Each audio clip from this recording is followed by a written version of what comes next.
Olivia Harrington had it all: a corner office, a seven-figure salary, and the last name of one of the most powerful families in the city.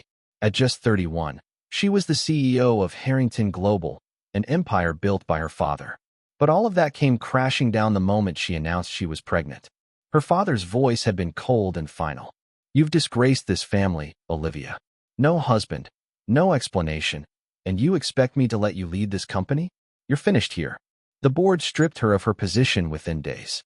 Her family cut all ties. Her friends distanced themselves, and the man responsible for the pregnancy had already disappeared from her life. Now, with her belly just starting to show, Olivia found herself standing outside a shabby apartment building in a neighborhood she'd never dared to enter before. Her designer coat was no match for the icy wind, and neither was her pride for what she was about to do. She knocked on the metal door.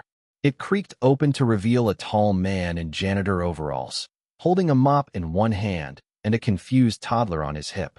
"Olivia, what are you doing here?" he asked. His name was Ethan Cole, a single dad who worked as the night janitor at her old office.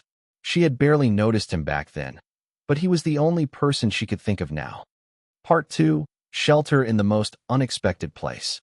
Ethan was stunned when Olivia explained what had happened, her voice trembling as she tried to hold back tears.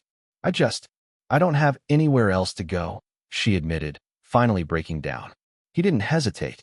"Come in." His apartment was small, 2 bedrooms, one for his daughter Lily and one for himself. But it was warm, smelled faintly of vanilla from the candle on the counter, and felt safe. That night, Olivia sat on his worn-out couch in one of Ethan's oversized hoodies, sipping tea while Lily showed her crayon drawings. For the first time in weeks, she felt a flicker of peace. Over the next few days, Ethan helped her settle in. He made space for her things in his closet, taught her how to make his famous grilled cheese, and even drove her to prenatal appointments in his old pickup truck. She, in turn, began helping around the apartment, cooking dinner, reading to Lily, and even cleaning, which made Ethan tease her. "Look at that, the XEO scrubbing dishes. Should I start calling you my assistant?" They laughed, but there was an unspoken connection forming between them, something fragile yet undeniable. Still, Olivia couldn't shake the fear. What would happen when the baby came? Was she just a burden to him? Part 3: The Choice That Changed Everything. One rainy night, Olivia woke up to the sound of Lily crying. Ethan was already in the living room, comforting his daughter, who had a fever. Without thinking, Olivia took the little girl into her arms, rocking her until she fell asleep again. When she looked up, Ethan was staring at her, not with surprise, but with something softer. "You fit here," he said quietly. The next morning, as they sat at the kitchen table, Ethan cleared his throat. "Olivia, I know you think you're just passing through, but I want you to stay, not just until the baby comes. For good."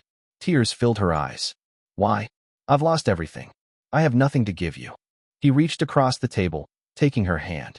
"You've given me more than you realize. You've given Lily someone to look up to. You've given me hope. And I don't care what your last name is, you're family now." Months later, Olivia gave birth to a healthy baby boy. Ethan was right there in the delivery room, holding her hand through every moment. She never got her old CEO title back, but she gained something far more valuable: a home, a family, and a man who loved her not for her power, but for who she truly was. And for Olivia Harrington, that was the greatest victory of all.